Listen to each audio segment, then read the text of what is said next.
Welcome back to my YouTube channel. তো আজকে আমরা বানাবো আমসত্ত্ব এবং সহজ পদ্ধতিতে আজকে আমরা বানাবো আমসত্ত্ব। তো চলো বানানো যাক। তো আমি এখানে 3টে আমগুলো আমি সুন্দর করে ধুয়ে তারপরে পরিষ্কার করে আমি কেটে ছাড়িয়ে নিয়েছি। তাও আমি একটা মিক্সার গ্রাইন্ডার আগে থেকেই আমি এখানে 4 চামচ চিনি আমি এখানে মিক্সিতে গুঁড়ো করে নিয়েছি। তারপরে আমগুলো আমি কেটে আমগুলো মিক্সির ভিতরে দিয়ে দেবো। তোমরা চাইলে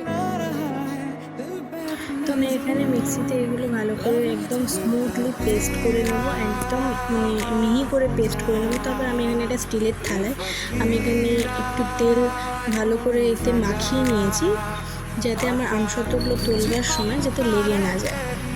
তো আমরা এই যে স্মুথ পেস্টটা বানিয়ে নিয়েছিলাম, এতে এবার আমরা একটা থালাটা এবার আমরা দিয়ে দেবো, দিয়ে ভালো করে এটা আমরা একদম স্প্রেড করে দেবো। পুরো থালা আমরা একদম সমানভাবে পেতে দেবো, যাতে এটা শুকোতে তাড়াতাড়ি হয়।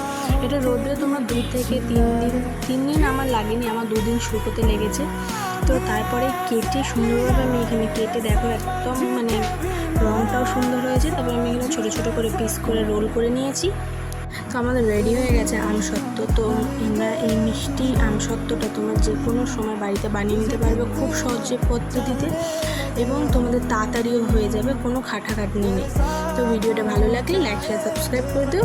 আবার দেখার জন্য একটা ভিডিওতে টাটা।